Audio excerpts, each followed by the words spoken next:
บทอ่านเรื่องที่สองนครหลวงเวียงจันทน์นครหลวงเวียงจันทน์แม่นเมืองหลวงแห่งสาธารณรัฐประชาธิปไตยประชาชนลาวซึ่งตั้งอยู่ภาคกลางของประเทศลาวโดยอิงตามสถิติในปี 1996 แล้วนครหลวงเวียงจันทน์มีพลเมืองจำนวน 528,190 คน ในแต่ละปีก็ได้มีพลเมืองเพิ่มขึ้น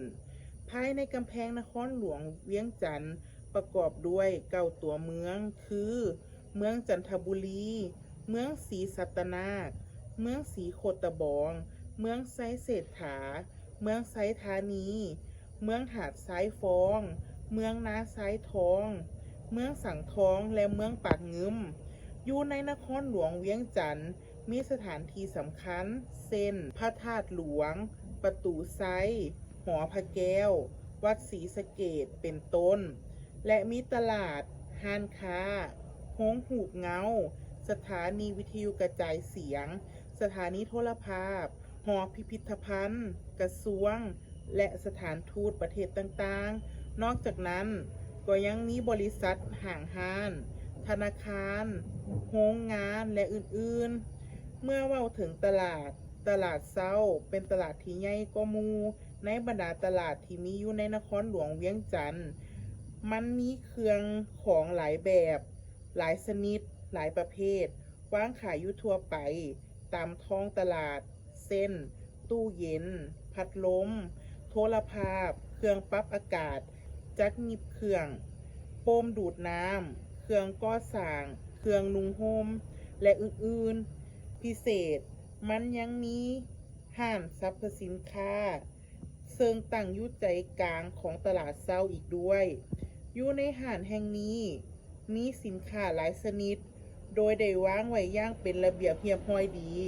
ทั้งผู้ขายก็มีใบหน้าที่ยิ้มแย้มแจ่มใส คอยต้อนรับและบริการลูกค้าโดยความเป็นกันเอง ฉะนั้นเมื่อเวลาเฮาย่างเลาะเข้าไปซื้อเครื่อง ก็จะเห็นสินค้าแต่ละประเภทวางเป็นหมวดเช่นเครื่องไฟฟ้า เครื่องเครื่องสำอาง เครื่องนุ่งห่ม เครื่องใส่ในเรือนครัว เครื่องใส่สอย เครื่องดื่ม เครื่องปรุง และอื่นๆอีกหลายอย่าง เมื่อเว้าถึงการสัญจรไปมาภายในนครหลวงเวียงจันทน์ก็มีความสะดวกดี เพราะว่ามียานพาหนะรับใช้บริการอยู่ทุกเวลาเช่นรถเมล์ รถแท็กซี่ รถสามล้อ รถตุกๆ รถจัมโบ้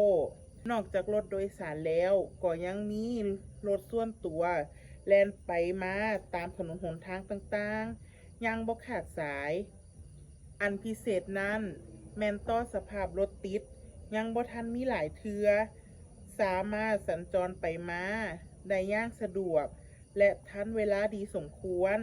ดังนั้นจึงสมแล้วว่านครหลวงเวียงจันทน์เป็นเมืองเอกของประเทศลาว